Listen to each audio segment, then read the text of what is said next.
Bismillahirrahmanirrahim. Assalamualaikum warahmatullahi wabarakatuh. Alhamdulillahi rabbil alamin. Allahumma salli ala sayyidina Muhammad wa ala ali sayyidina Muhammad.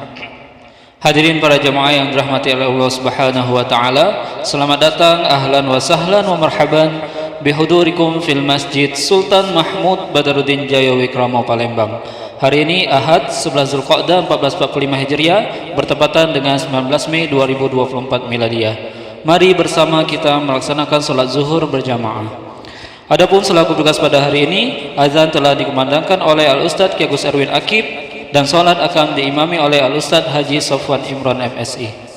Dilanjutkan cawisan ba'da salat bersama guru kita Al-Mukarram Al-Ustadz Kemas Hasan Usman LC Al-Hafiz dengan pembahasan kitab Tafsir Mu'alimut Tanzil karya Al-Imam Al-Baghawi. Untuk ketertiban dan kenyamanan beribadah, jamaah diharapkan untuk tidak mengaktifkan handphonenya dan barang-barang milik jamaah dititipkan pada tempatnya. Dan kami himbaukan kepada para jamaah untuk dapat mengikuti rangkaian zikir dan doa bersama imam. Demikianlah harap dimaklumi. Atas perhatiannya kami pengurus Masjid Sultan Mahmud Badaruddin Jaya Wikrama Palembang mengucapkan terima kasih. Semoga Allah Subhanahu wa taala menerima amal ibadah kita. Amin ya rabbal alamin. Wassalamualaikum warahmatullahi wabarakatuh. Allahu akbar, Allahu akbar. Asyhadu an la ilaha illallah. Asyhadu anna Muhammadar Rasulullah. Hayya 'alas shalah, hayya 'alal falah. Qad qamatis salatu, qad qamatis salat. Allahu akbar, Allahu akbar. La ilaha illallah. La ilaha illallah Muhammadur Rasulullah sallallahu alaihi wasallam. Allah wa damati samawati wal ardh. وجعلنا من صالح أهلها استووا أقيموا سمكم واعتدلوا ودرسوا وسر الخلق. بسم الله.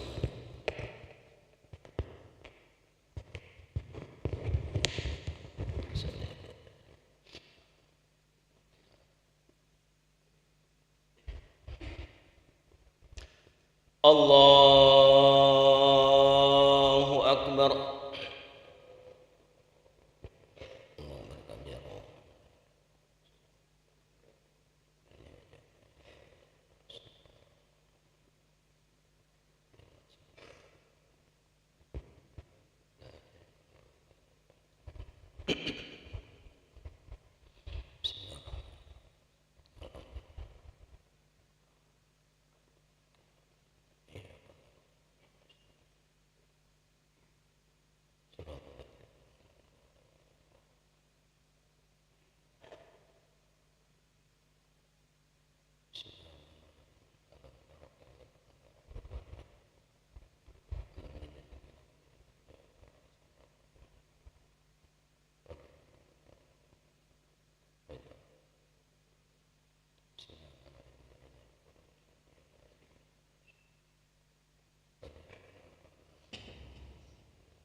Allahu Akbar.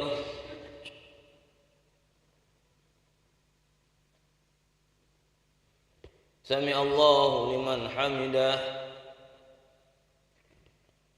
Allahu Akbar.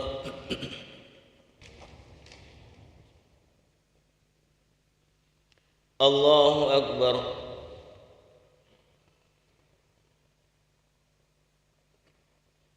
Allahu Akbar.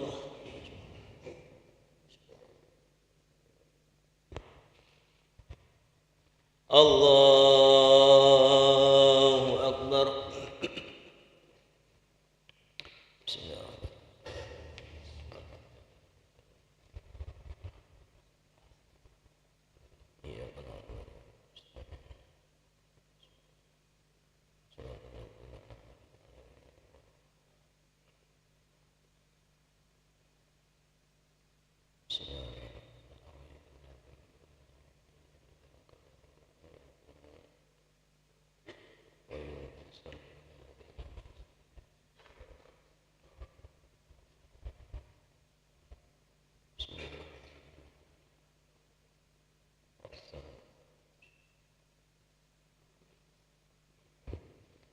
Allahu Akbar.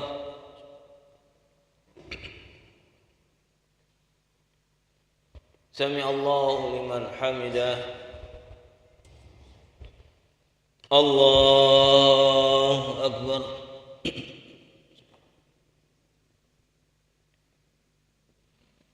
Allahu Akbar.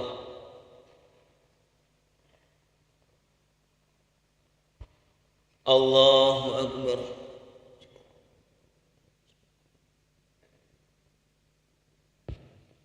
Allahu Akbar.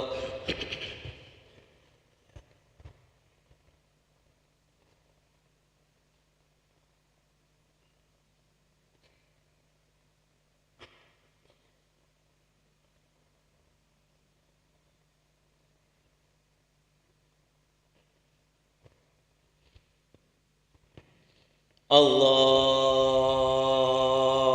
Akbar.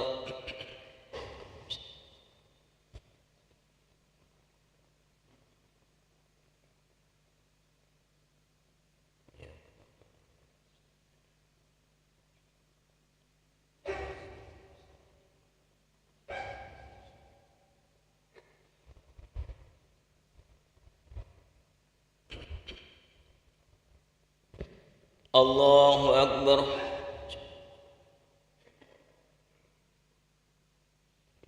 Sami Allahu liman hamidah. Allahu Akbar.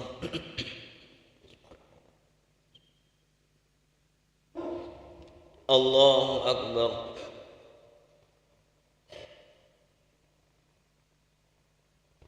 Allahu Akbar.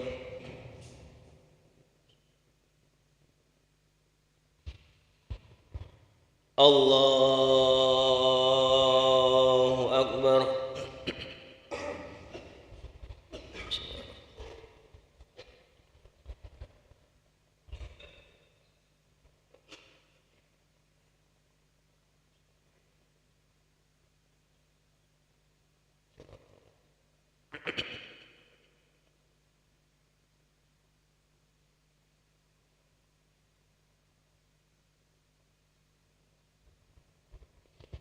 Allahu Akbar.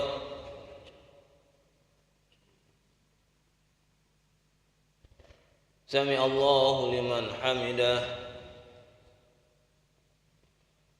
Allahu Akbar. Allahu Akbar.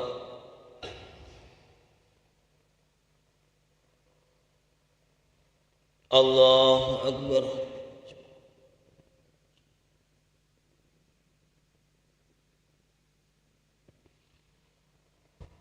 Allahu Akbar.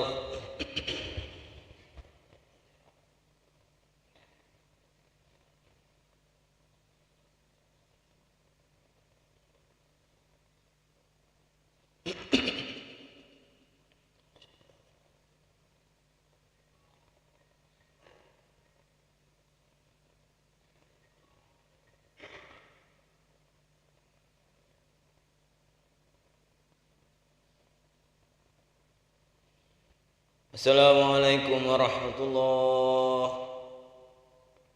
Assalamualaikum warahmatullahi. Alhamdulillah.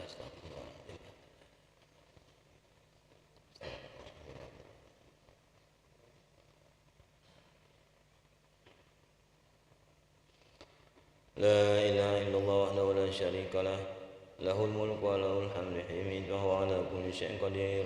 La ilaha illallah wahdahu la syarika lah. Lahul mulku wa lahul hamdu himid wa huwa ala kulli syai'in qadir. La ilaha illallah wahdahu la syarika lah. Lahul mulku wa lahul hamdu himid wa huwa ala kulli syai'in qadir. La ilaha illallah wahdahu la syarika lah. Lahul mulku wa lahul hamdu himid wa huwa ala kulli syai'in qadir. La ilaha illallah wahdahu la syarika lah. Lahul mulku wa lahul hamdu himid wa huwa ala kulli syai'in qadir. La ilaha illallah wahdahu la syarika lah. Lahul mulku wa lahul hamdu himid wa huwa ala kulli syai'in qadir.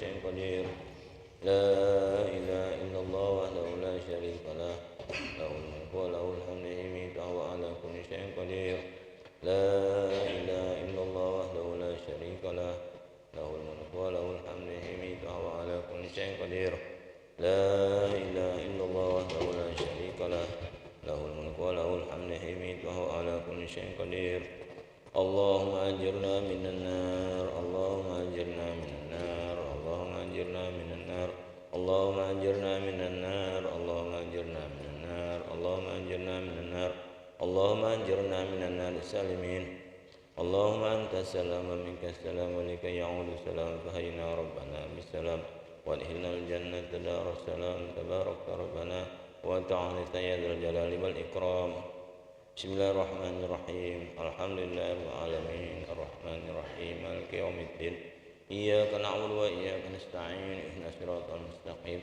صراط الذين أنعمت عليهم غير المغضوب عليهم ولا الضالين وإلهكم إله واحد لا إله إلا هو الرحمن الرحيم الله لا إله إلا هو الحي القيوم لا تأخذه سنة ولا نوم له ما في السماوات وما في الأرض من ذا الذي يشفع عنده إلا بإذنه يعلم بيده ما خلقه ولا يحيط بشيء من علمه إلا بما شاء وسع كرسيه السماوات والأرض ولا يئوده وهو العلي العظيم بسم الله الرحمن الرحيم قل هو الله أحد الله الصمد لم يلد ولم يولد ولم يكن له كفوا أحد بسم الله الرحمن الرحيم قل هو الله أحد الله الصمد لم يلد ولم يولد ولم يكن له كفوا أحد بسم الله الرحمن الرحيم قل هو الله أحد الله الصمد لم يلد ولم يكن له كفوا أحد إلهي يا ربي يا رب أنا يا معبود سبحان الله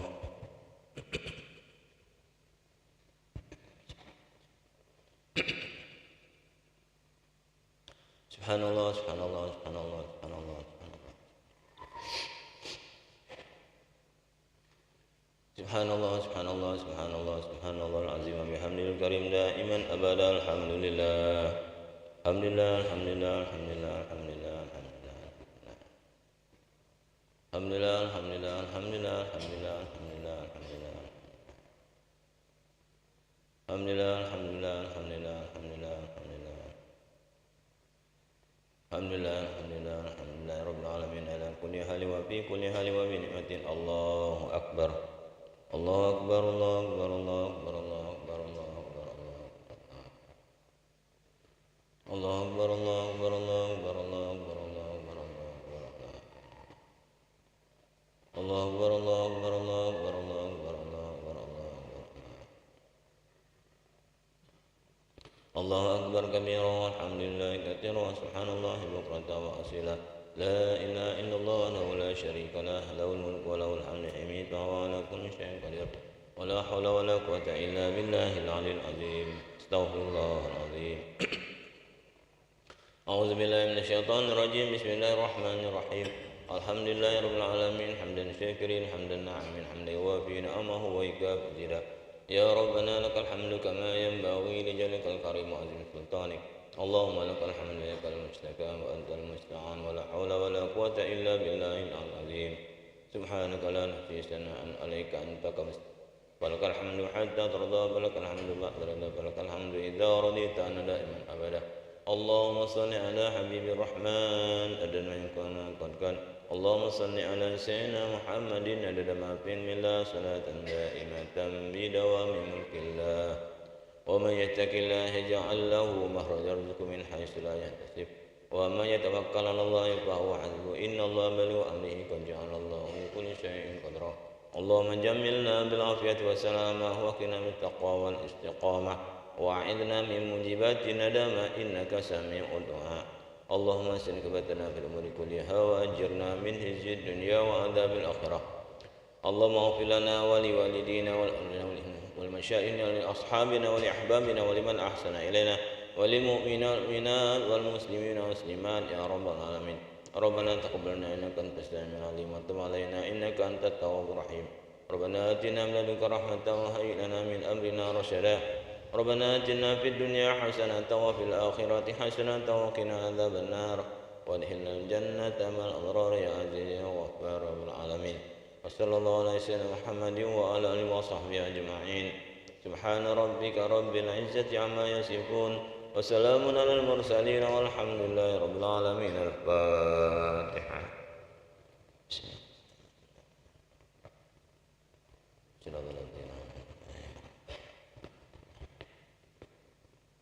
آمين آمين اغفر لنا ذنوبنا أجمعين. دعواهم فيها سبحانك وأنتم فيها سلام وآخر دعواهم أن الحمد لله رب العالمين. صلى الله عليه وسلم.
Assalamualaikum warahmatullahi wabarakatuh.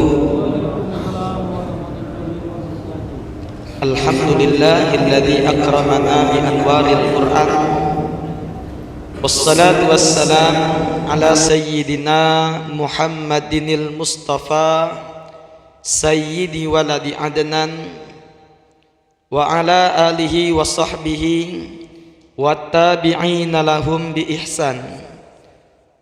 Subhanaka la ilma lana illa ma 'allamtana innaka antal alimul hakim. Rabbi shrah li sadri wa yassir li amri wahlul 'uqdatam min lisani yafqahu qawli, amma ba'du. Bapak-bapak, saudara-saudara, para pendengar dimanapun berada, yang mudah-mudahan kita kesemua mendapatkan curahan pandangan rahmat, limpahan keberkahan, serta taufik dan hidayah dari Allah Subhanahu wa ta'ala. Terutama puja dan puji syukur selalu kita haturkan kehadirat Allah Subhanahu wa ta'ala atas nikmat, karunia, taufik serta hidayah yang dianugerahkan oleh Allah kepada kita sekalian, sehingga pada siang hari ini bersama-sama kita kembali seusai menjalankan salat zuhur secara berjamaah yang kita lanjutkan dengan kajian seputar tafsir Al-Quran, yang tentunya kita berharap kepada Allah Subhanahu wa Ta'ala apa yang kita kerjakan ini akan menjadi amal terbaik yang diterima oleh Allah Subhanahu wa Ta'ala, sehingga kebersamaan kita dan apa yang kita kerjakan akan menjadi penyebab Allah ridhai kita di dunia ini, terlebih lagi di negeri akhirat yang dilambangkan dengan syurganya. Amin ya rabbal alamin. Salawat teriring salam selalu tercurah kepada junjungan kita Nabi besar Muhammad sallallahu alaihi wasallam beserta para keluarga, sahabat, kerabat dan seluruh pengikut-pengikut beliau hingga akhir zaman.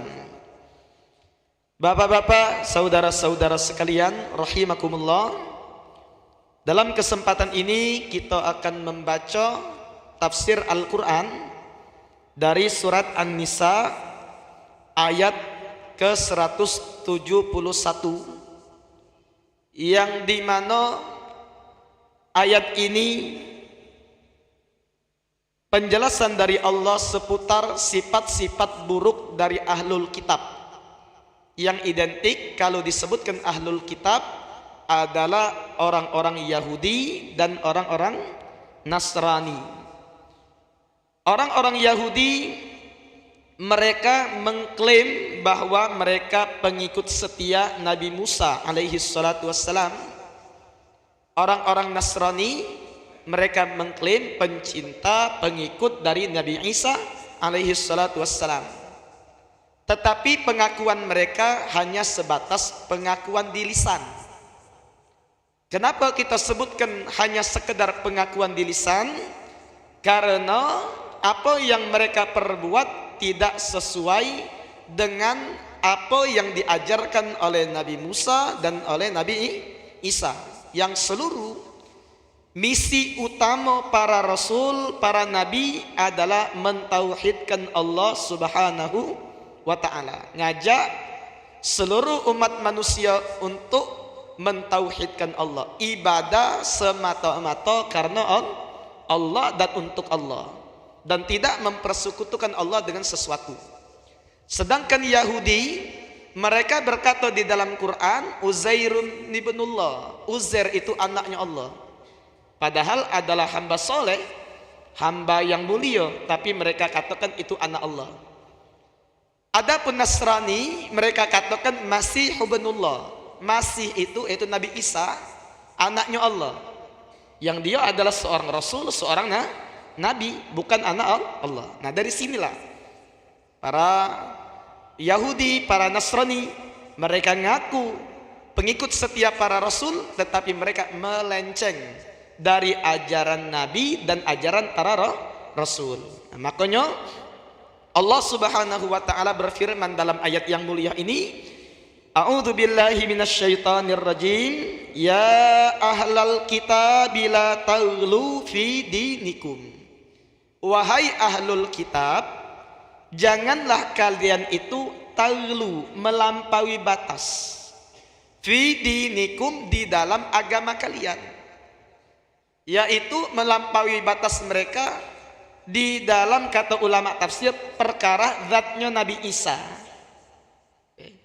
Menurut pendapat sebagian ulama tafsir, ayat ini nazalat bin Nasara, diturunkan kepada para umat-umat Kristen, umat-umat Nasrani, yang mereka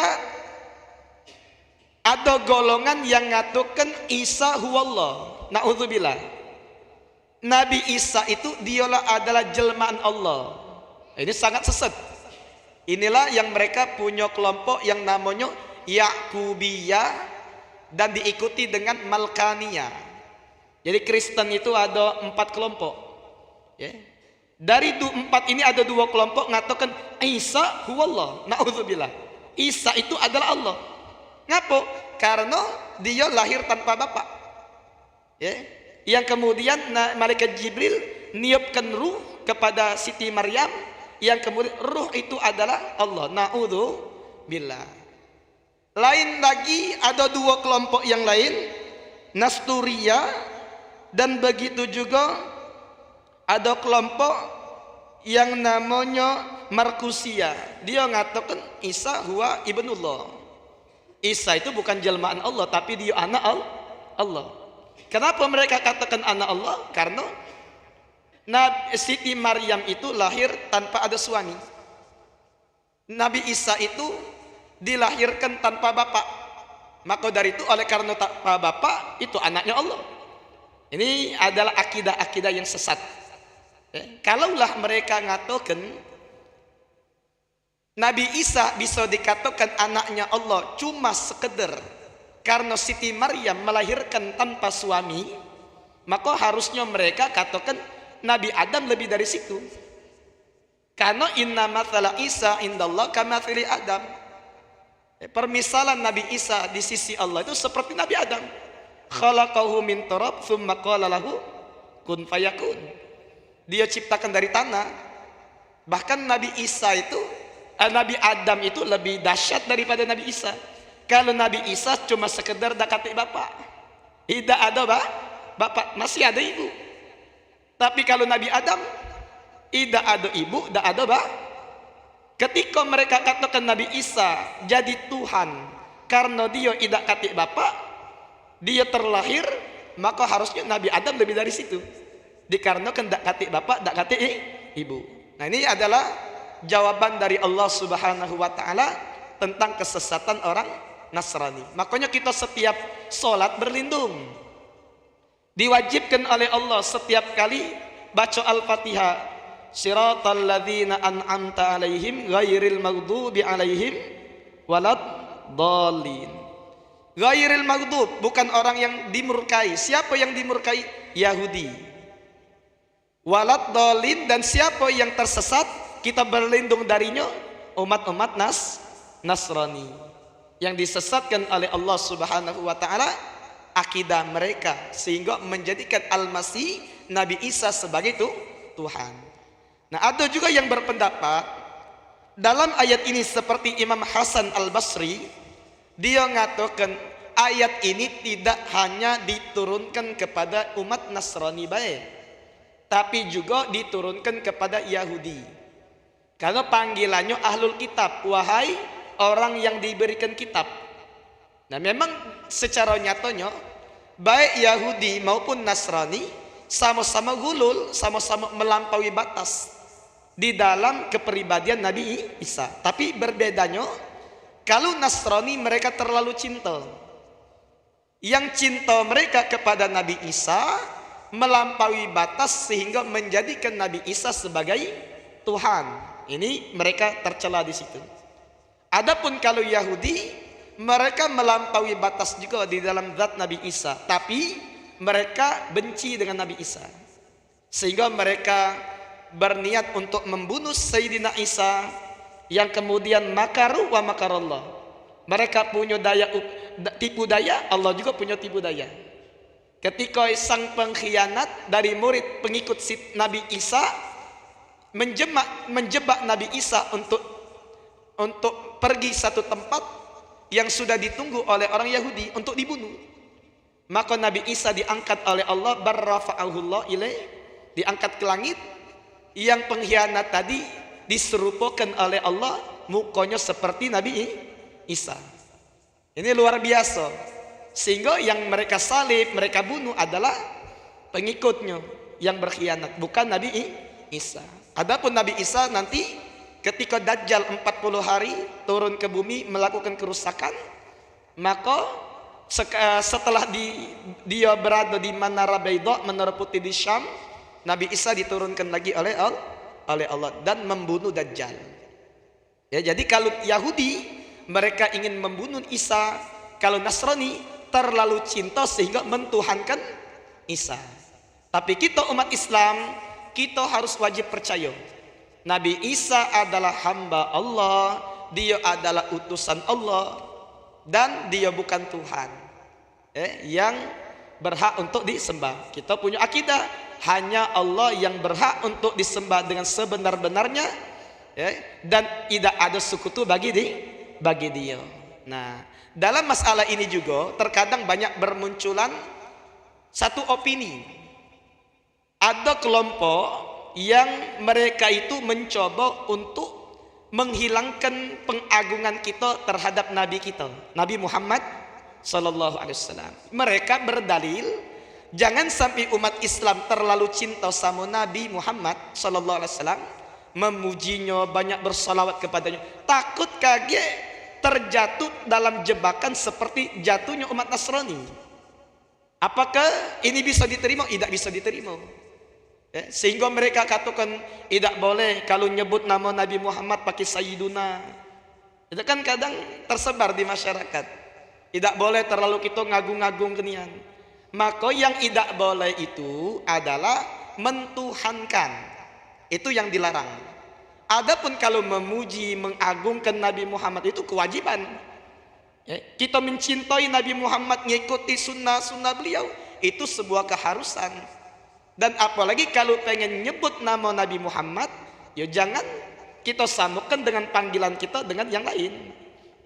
Kata Allah dalam Quran kan, la taj'alu du'aakum ka du'ai ba'dikum ba'da. Jangan kalian samakan panggilan kalian kepada Nabi Muhammad seperti panggilan kalian dengan sesama kalian. Kita manggil nama wong dengan Nabi Muhammad, tidak boleh kita manggil namanya tanpa ada pengagungan. Makanya dari sini Al-Imam Nawawi radhiyallahu wa rahimahullah ta'ala mengatakan di dalam kitab Al-Adhkar, seorang yang ketika bersolawat kepada Nabi sallallahu alaihi wasallam ketika tasyahud, itu lebih utama untuk menghadirkan kata kalimat Allahumma salli ala Sayyidina Muhammad, pakai kata Sayyidina, itu lebih afdal daripada seorang cuma mengucap Allahumma salli ala Muhammad, walaupun tetap sah dari segi ilmu fikih. Dari segi ilmu fikih memang sah sekedar Allahumma salli ala Muhammad wa ala ali Muhammad, tapi rasa-rasanya tidak layak. Kalaulah dengan pemimpin, dengan wong yang kita hormati, kita pakai kata-kata yang merupakan ta'zim, penghormatan kepada dia. Kenapa tidak boleh kalau kita nyebut nama Nabi Muhammad dengan kata junjungan kita, pakai Sayyidina. Nah, dari segi ilmiah, boleh tak kira-kira kalau dari segi ilmiah kita nyebut Sayyidina? Boleh. Dan kata mereka bahwa di dalam hadis disebutkan la tusawwiduni, jangan pakai Sayyidina untuk aku. Ini hadis-hadis yang melanggar dalam kaidah bahasa Arab. Bukan kaidah hadis, kaidah bahasa Arab terlanggar dia. Dia termasuk raqaqatul lafaz. Kalau belajar ilmu hadis bisa diketahui hadis itu palsu dengan beberapa cara. Salah satunya dengan rusaknya kaidah bahasa Arab dalam hadis tersebut. Karena Nabi Muhammad sallallahu alaihi wasallam itu afsahun nas lisanan, manusia yang paling fasih. Otomatis kalau ada hadis yang secara kaidah ilmu bahasa Arab dia bertentangan, maka langsung dihukumi oleh ulama hadis sebagai hadis palsu. Dan di dalam Quran maupun hadis, untuk kita menggelari seorang dengan Sayyiduna tidak ada larangan. Bahkan Allah sendiri yang nyebutkan di dalam surat Al-Imran, yang galak hadir tasmiyah mungkin sering mendengarkan ayat ini. Kabar gembira dari Allah kepada Nabi Zakaria ketika dia masuk kepada mihrabnya Siti Maryam, dia berdoa kepada Allah, minta anak.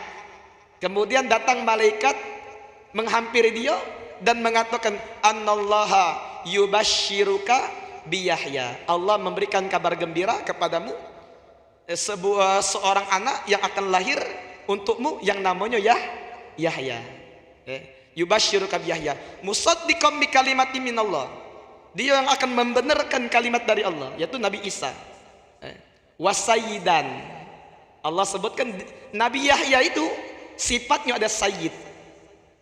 Jadi artinya sayyid itu tidak khusus untuk Allah, tapi dia juga boleh untuk makhluk. Bahkan Nabi Muhammad dewe yang ngatakan di dalam hadis, ana sayyidu waladi Adam wala fakhr. Aku ini adalah pemimpin junjungan seluruh umat manusia. Aku tidak bangga. Kapan ini dilapaskan oleh beliau? Ketika sahabat-sahabat memuji para nabi yang lain.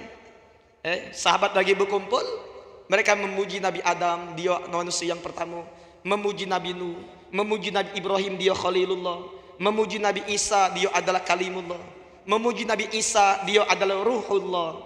Maka kata Nabi Muhammad, ya aku ini adalah Sayyidu Aladi Adam.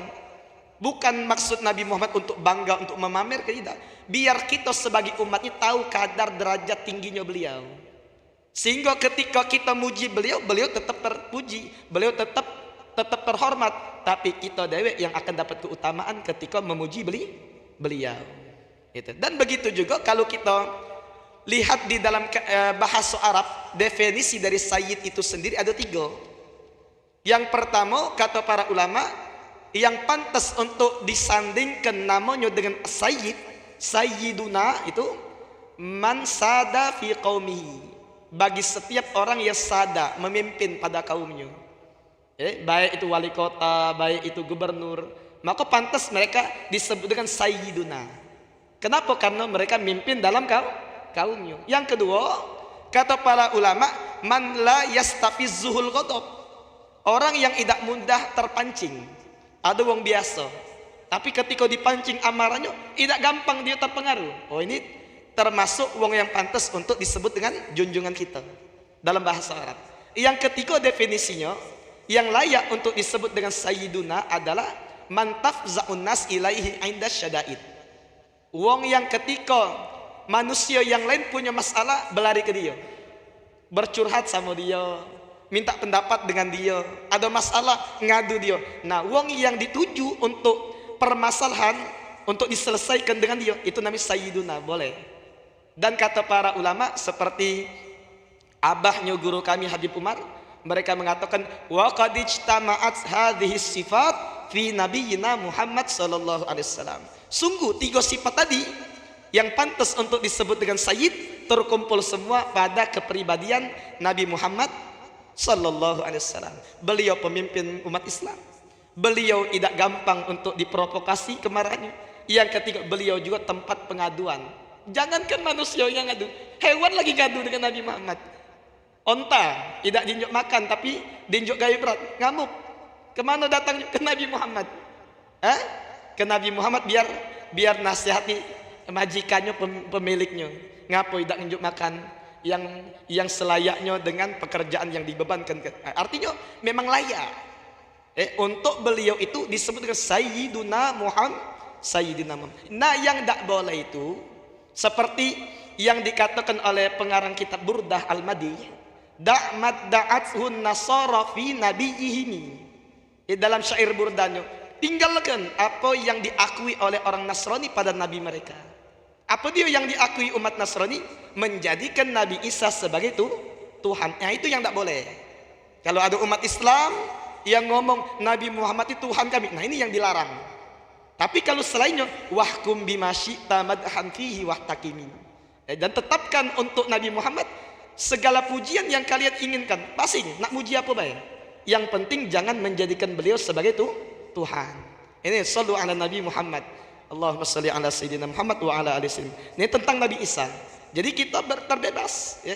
Baik apa yang diperbuat oleh orang Yahudi, membenci para nabi.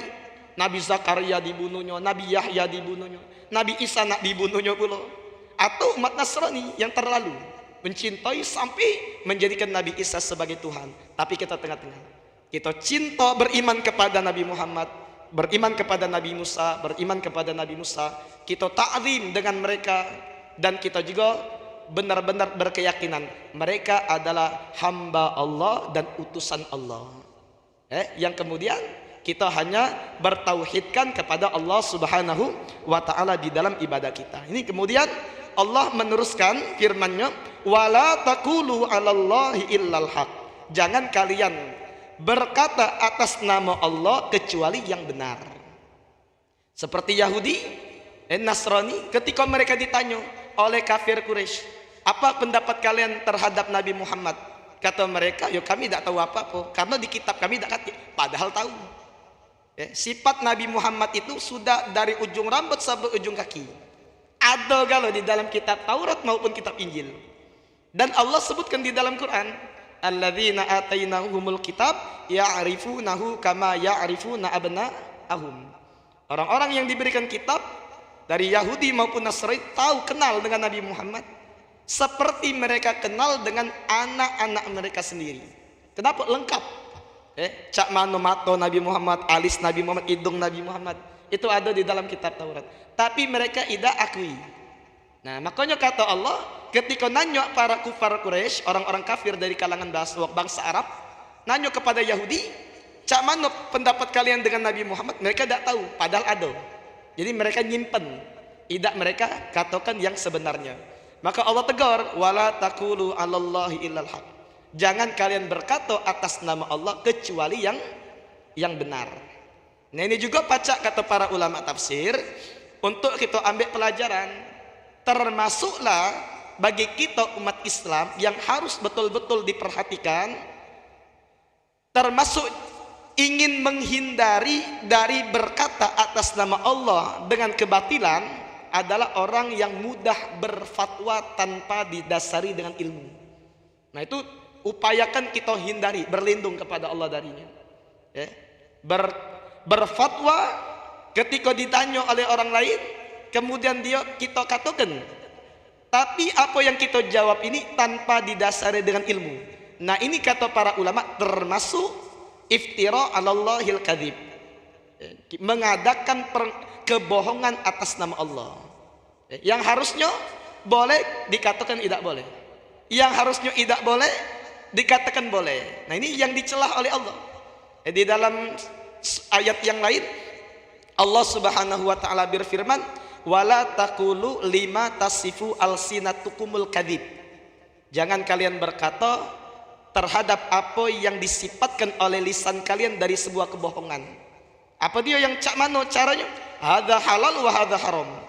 Dia yang menentukan, menurut saya ini nih halal, menurut saya ini nih haram, ini boleh, ini tidak sesuai dengan ilmu. Maka dari itu seperti Imam Malik, Imam Malik itu gurunya Imam Syafi'i, yang dikatakan la yufta fil Madinah wa fihi Malik bin Anas. Tidak layak orang berfatwa di kota Madinah selagi di sana ada Imam Malik bin Anas. Yang kemudian Imam Syafi'i beliau sendiri yang memberikan izin untuk berfatwa. Umur Imam Syafi'i waktu 15 tahun. Nah, Imam Malik yang sudah memang betul-betul layak dalam berfatwa, ketika beliau ditanya 20 pertanyaan, yang dijawab antara 4 atau sampai 5 pertanyaan. Yang lainnya wallahu a'lam. Yang lainnya aku tidak tahu. Yang lainnya Allah Dewi yang tahu. Artinya Imam Malik ini hati-hati di dalam menjawab sebuah pertanyaan. Mungkin secara ilmiah beliau tahu, tapi beliau masih ragu apakah jawaban ini betul-betul diinginkan kebenarannya atau orang yang bertanya nyari pembenaran. Terkadang memang jawaban kepada wong itu sesuai dengan kondisi yang bertanya. Seperti Sayyiduna Abdullah bin Abbas, sepupu Nabi, pernah ditanya oleh dua wong, pertanyaan sama tapi jawaban berbeda.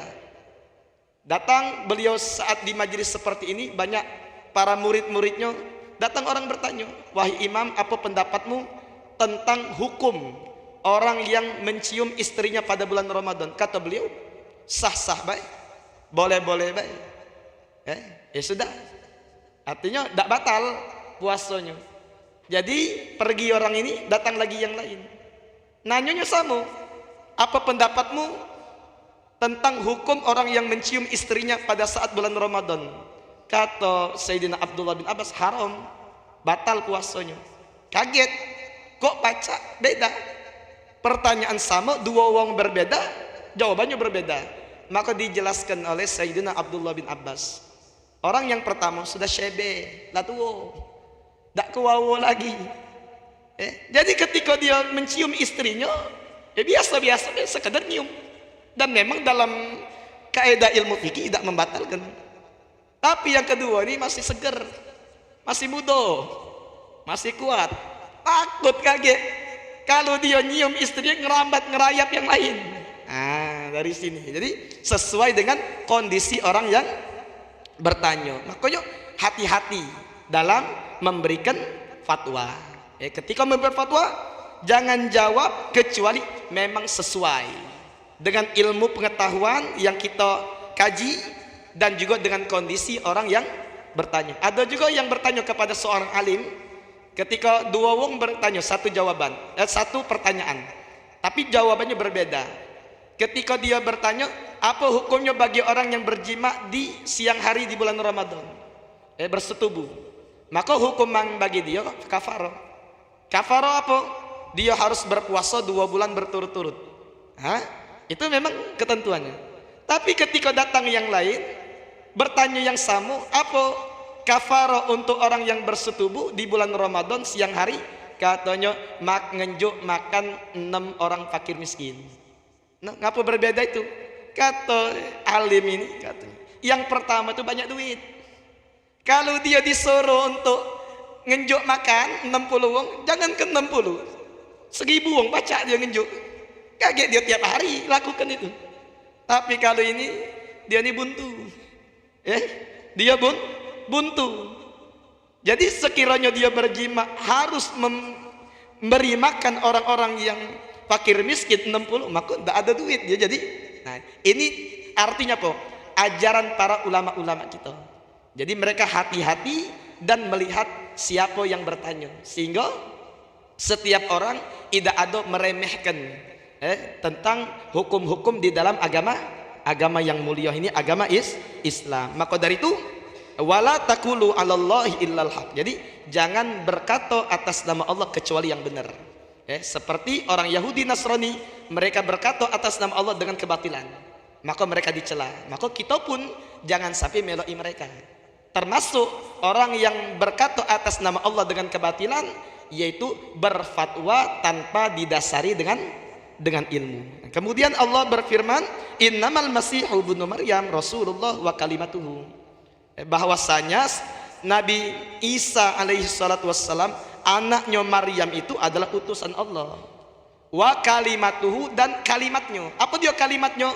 Adalah buah dari ucapan Allah, kun fayakun. Kun, idza arada syai'an kun, itu. Kalimat kun itu, jadilah Nabi Isa. Artinya adanya penciptaan Nabi Isa itu atas kekuasaan dari Allah. Alqaha ila Maryam, yang Allah letakkan kepada Siti Maryam, wa ruhum minhu, dan dia adalah ruh dari Allah Subhanahu wa taala. Wala fa aminu billah wa rusuli, dan berimanlah kalian dengan Allah dan dengan rasul-rasulnya. Wala taqulu salasa, dan jangan kalian katakan 3, yaitu 3 Tuhan.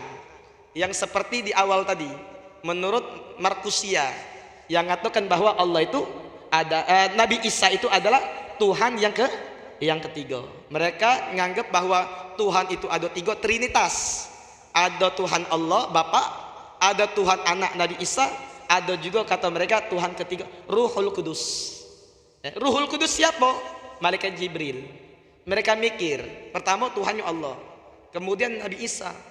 Jadi yang menjadi perantara antara Allah dengan Nabi Isa ini berarti Tuhan juga, kata mereka. Sudah kita jadikan Tuhan galau. Jadi inilah asal muasal dari Trinitas.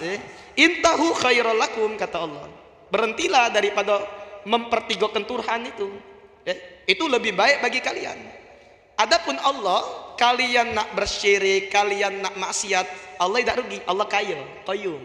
Dia maha berdiri Kalau kalian dari ujung barat ke ujung timur, dari zaman dulu sampai hari kiamat, taat galau kamu sama Allah, ibadat galau sama Allah, Allah tidak bertambah kerajaannya, tetap itulah sempurna, tidak ada batasnya.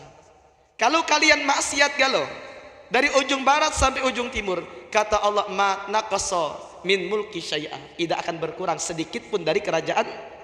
Tapi kalau kalian yang taat, kalian yang dapat manfaat, kalian maksiat, kalian yang mendapatkan mudor. Adapun aku, kata Allah, maha kaya, tidak sedikit pun berpengaruh dengan apa yang kalian perbuatan. Taatkah kalian atau maksiatkah kalian? Tapi kalau kalian berhenti dari kesyirikan, khairul lakum, itu baik bagi kalian. Innamallahu ilahu wahid, bahwasanya Allah itu adalah Maha Esa, subhanahu ayyakuna lahu walad, Maha suci Allah yang memiliki anak, maka tidak mungkin mempunyai anak. Lahu ma fis samawati wa ma fil ard, bagi dia adalah apa yang ada di langit dan apa yang ada di bumi. Wa kafa billahi wakila, dan cukup bagi Allah subhanahu wa ta'ala adalah sebagai pemelihara. Jadi yang berhak memelihara, yang kemudian dijadikan Tuhan, adalah yang menciptakan. Yang tidak lain adalah pencipta kita Allah. Adapun yang kira-kira tidak menciptakan, dia tidak berhak untuk dijadikan Tuhan. Dia pun diciptakan, masa dia dijadikan Tuhan? Kayak gitu. Jadi dengan dalil-dalil ini bisa kita ambil beberapa pelajaran dari kajian kitab tafsir kita pada siang hari ini yang mulia. Yang pertama, larangan Allah kepada kita umat Islam meniru sifat-sifat para ahlul kitab yang tersesat di dalam akidahnya. Karena sesat dari segi akidah lebih parah daripada tidak mengamalkan agama. Ada orang maksiat terus gawinya, maksiat terus gawinya, punya potensi untuk taubat. Ketika dia taubat, maka selesai, maksiatnya diampuni kalau benar-benar taubatnya, kemudian dia akan balik ke jalan yang lurus.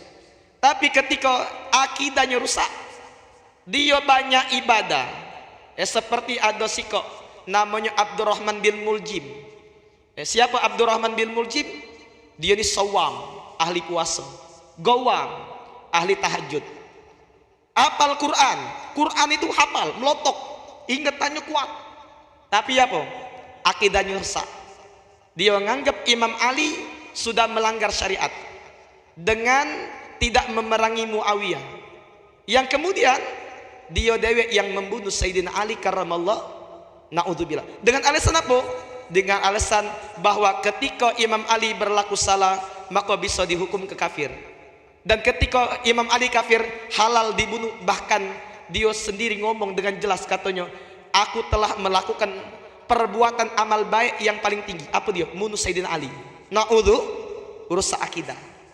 Padahal dia tahu Nabi Muhammad SAW sebelum meninggal dunia sudah ngomong, alangkah celakanya dua orang pada dirimu. Siapa? Orang yang terlalu cinta denganmu dan orang yang terlalu membencimu. Siapa yang terlalu mencintai Sayyidina Ali? Mereka kelompok yang sampai-sampai ngatakan malaikat Jibril itu salah nyampaikan wahyu. Harusnya kena ke Sayyidina Ali, bukan Nabi Muhammad, katanya. Saking cinta mereka kepada, nah ini salah, sesat. Yang kedua, wong yang benci dengan engkau, yang nanti ketika engkau di akhir hayat, dia akan memukul keningmu, kemudian mengalir darah, kemudian sampai ke jenggot beliau. Nah, itu adalah ashqal akhirin, orang yang paling celaka di akhir zaman. Orang yang celaka itu ada dua, yang paling celaka. Pertama, ashqal awalin, orang yang paling celaka zaman dulu. Siapa? Nagir Naqati Soleh, yang membunuh ontanya Nabi Soleh. Idzin ba'atha ashqah, itu yang bunuh onta Nabi Soleh. Yang kedua, yang bunuh Sayyidina Ali, dengan saksi daripada hadis Nabi, itulah Abdurrahman bin Muljim. Padahal hafal Quran, padahal rajin puasa, rajin sholat, tapi tersesat dengan akidahnya yang rusak. Makanya akidah rusak itu lebih bahaya daripada maksiat. Maksiat berpotensi dapat taubat, tapi kalau yang namanya akidah rusak, dia melakukan maksiat tapi menganggap bahwa apa yang dia gawikan itu adalah benar. Kalau dia maksiat masih pacak dibeneri. Akidah rusak susah untuk dibeneri. Inilah kelompok-kelompok yang menghalalkan darah saudaranya se-Islam dan seiman. Dan ini di zaman Nabi sudah diputuskan oleh beliau. Ketika Sayyidina Usama itu memimpin perang, kemudian ada wong kafir yang banyak membunuh sahabat, kemudian di tangan Sayyidina Usama bin Zaid bin Harithah, dia sudah terguling siap untuk ditebas lehernya. kata wong kafir itu asyhadu alla ilaha illallah wa asyhadu anna muhammadar rasulullah. Dia bersyahadat. Tapi Sayyidina Usama dia ini ngucap ganyo cuma takut dengan pedang. Lanjak ganyo, terus katanya putus malahnya. Sampai ke Nabi kabarnya. Apa kata Nabi Muhammad senang? Tidak. Kata Nabi Muhammad, apa yang kau katakan kelak di hari kiamat Allah bertanya, ngapa kau bunuh wong yang mengucapkan la ilaha illallah? Ya Rasulullah, dia itu banyak bunuh sahabat kita. Dia itu mengucapkannya sudah tak acak ngapu-ngapu lagi. Takut dengan pedang ini nah. Kata Nabi Muhammad apa? Apakah engkau sudah membelah dadanya sehingga engkau tahu dia mengucapkan kalimat la ilaha illallah benar-benar atau dia takut sama pedang? Langsung terdiam dia. Sampai Sayyidina Usama ini orang yang paling dicintai oleh Nabi termasuk karena dia anak dari Zaid. Zaid ini bin Harisa. Zaid bin Harisa anak angkatnya Nabi Muhammad yang dulunya disebut dengan Zaid bin Muhammad. Turun ayat Al-Quran, jangan kalian panggil seorang dengan bukan bapaknya. Jadi balik lagi Zaid bin Harisa punya anak Usama, dicintai oleh Nabi. Bahkan seringkali Nabi menjadikan dia panglima dalam peperangan. Tapi dalam hal ini beliau negur keras. Setiap ketemu dengan Nabi, cak mana kau di hari kiamat kaget? Ketemu lagi, sampai dia katanya, seandainya baru sekarang aku masuk Islam, sehingga apa yang aku gawikan munuh wong yang berpura-pura masuk Islam tadi, itu gugur dosa aku galo-galonya dengan aku masuk Islam. Tapi inilah apa teguran dari Nabi untuk kita juga di akhir zaman. Jangan mudah-mudah ngatai wong sedikit dari zaman sekarang ini. Beda cara ibadah. Ini berkunut, tidak kunut langsung. Oh itu sesat, itu di neraka, itu anak mudanya. Harusnya kita kayak wali-wali songo dulu berupaya untuk memasukkan wong yang harusnya masuk neraka ke dalam surga. Ini manhaj kita. Ini yang harus kita upayakan. Wong yang sesat jadi dapat hidayah, tertuntun. Yang maksiat jadi taat. Wong di luar Islam masuk ini yang kita pengenkan. Bukan yang sudah Islam, sudah ibadah dikatakan sesat, dikatakan neraka, dikeluarkan. Tentunya ini jauh daripada ajaran Ahlus Sunnah wal Jamaah. Jadi Ahlus Sunnah wal Jamaah mereka cinta kepada seluruh umat Islam. Baik dia taat maupun dia pelaku maksiat. Boleh kita benci, tapi dengan maksiatnya, bukan dengan orang yang maksiat. Boleh kita benci dengan kekafirannya, bukan dengan orang kafir. Adapun kepada seluruh manusia harus kita punya sifat rahmat yang sudah diajarkan oleh Nabi Muhammad sallallahu alaihi wasallam yang diutus oleh Allah, wa ma arsalnaka rahmatan lil alamin. Mudah-mudahan bermanfaat. Mungkin ini yang pacak kita sampaikan. Terima kasih atas perhatian, mohon maaf atas kekurangan, kepada Allah mohon ampun. Tentunya kita berharap minta sama Allah mudah-mudahan selalu hati kita tertuntun di dalam ketaatan, dalam keistiqomahan sampai akhir hayat kita diwafatkan dalam keadaan husnul khatimah. Yang masih punya dosa diampuni segala dosanya, yang punya aib ditutup segala aib, yang punya penyakit diberikan kesembuhan yang sempurna, yang ada hajat dikabulkan segala doanya. Kita minta diberikan umur yang panjang dalam taat kepada Allah dan kepada Rasul, dan insya Allah kelak di hari kiamat dikumpulkan kembali di syurganya Allah subhanahu wa ta'ala. Rabbana taqabbal minna innaka antas sami'ul alim, tub alaina ya maulana innaka antat tawwabur rahim. Allahumma ya man waffaqa ahlal khair lil khairi wa anhum alaih, wafiqna Allahumma lil khair wa a'inna alaih. Allahumma ya maulana ya mujib ya hadiran la yaghib, tawassalna ilaika bil habib taqdi hajatinal qarib. Rabbana atina fid dunya hasanah wa fil akhirati hasanah wa qina adzabannar. Wa sallallahu ala sayyidina Muhammad wa alihi washabbihi wasallam. Subhana rabbika rabbil izzati amma yasifun, wassalamun alal mursalin, walhamdulillahi rabbil alamin. Wassalamu alaikum warahmatullahi wabarakatuh.